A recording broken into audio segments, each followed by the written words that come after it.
Hello there, Sarah from 17 once again. This is more Star Wars Battlefront 2. I am clipping on an airwalk.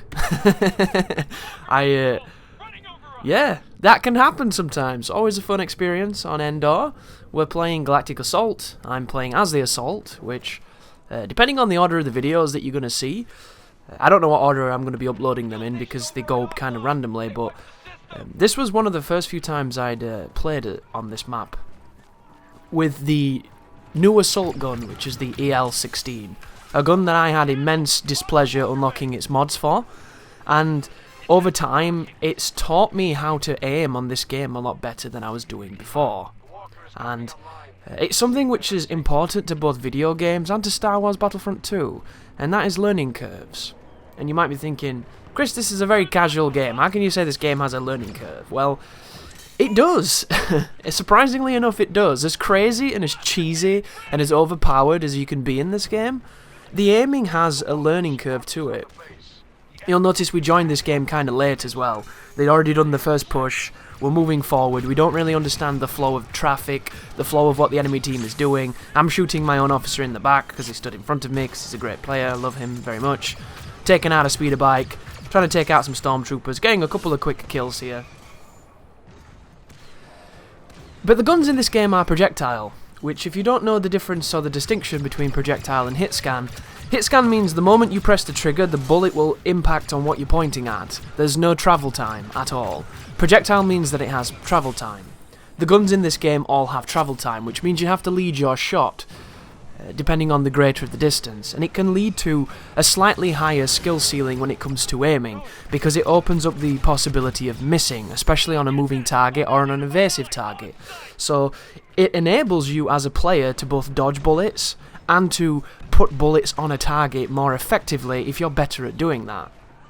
Luckily for most of us, aim assist is really good at being a grand equalizer, but the majority of your shooting will have to be tailored and learned by just how far away your opponent is. And shooting at a distance like I'm going to be doing in this video is not the easiest thing to do, especially with a gun that fires kind of slow like this one. The L-16 is, or the El-Jefe as I call it, I think it's probably the best assault rifle, but it's the best assault rifle within its range. And the range of this gun, in my opinion, is extreme long distance.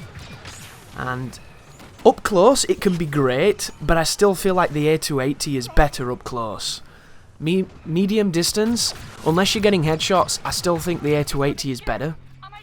And of course, extreme close, the CR2 is king. That gun is absolutely fantastic. The base blaster can be good, but it's a little bit too slow and inaccurate at times, but it has a great headshot modifier. Whereas this gun, because right now we have wall hacks thanks to Raid, you see these? See these shots on these people? Because this gun fires in such a manner without too much visual recoil once you get the mods on it, you're able to put a lot of shots down range just kind of in their general environment, and if you hit them in the head or if you hit them in the chest, you can get some good damage on this gun and you can put people away, especially if they don't move. And that's kind of the thing that I learnt to do with this gun just by playing the game. One of the mistakes I was making, which you might be making yourself, is I was moving too much when I was shooting, because I'm used to using hit-scan weapons. And when you're using Projectile, if you're moving a lot, then you're not compensating with your aim, which can be quite difficult to do when it's, micro-adjustments, you're going to miss a lot of shots. So, playing with this weapon kind of taught me to sit down on it. It taught me to get my shots out and then kind of move, because I'm quite a paranoid player when I play big multiplayer games. I always have this impression that somebody's looking at me or that I'm about to be headshotted by something that I didn't see. And you'll notice I strafe all the time. I'm always moving when I'm shooting. And this is a good thing in a majority of shooters. It's a good thing in Battlefield, in COD, in Battlefront, and name your game. But if you miss your shots because of it, you need to know when to move and when not to move. And it's that constant work ethic of trying to get better at putting my shots on targets while moving myself around. And like right there was a decent example of, we got a couple shots early on, we missed a few and then we managed to clip him. I'm being shot at right now, so quickly dodge away, pop the toughen up and see who did it. There's one of those turrets that has far too good of a range, and I don't understand why they think that this is a fair distance for an automatic weapon to lock on from, but fuck you DICE, right? really preposterous. That heavies can shit those out like Kinder Eggs. Very strange. But do you see what this gun can do when people stand still? If you stand still against this gun, it will kill you.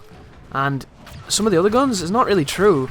Like A280, because of the visual kick of the gun, it can be difficult to get the shots back. The CR2 at this range can work, because it's kind of a strange gun. Sometimes it works really well, sometimes it doesn't.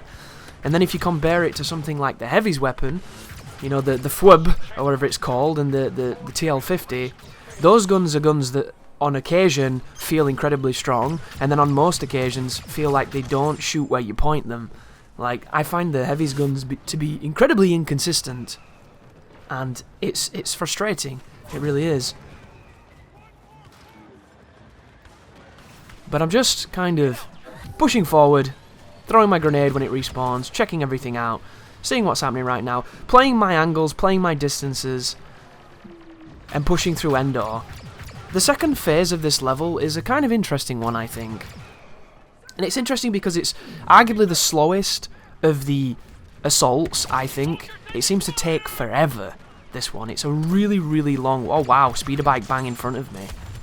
This is an interesting gameplay, this. This is one of those gameplays where every time somebody got the jump on me, I saw them. And it doesn't always happen that way, which is kind of nice to see. I'm also not going to be using a hero in this one, I don't think, guys. So if you like to see trooper action, this is just pure assault. As I see a guy over there start popping shots, and boom, you see the yellow hit marker registering the headshot, and the guy's dead in, what, 3 bullets? This gun can be fantastic. Really, really strong. But at the same time, it can also feel really, really inconsistent. And it's all down to the nature of the game. It's all down to learning how to aim and understanding that Projectile takes more skill.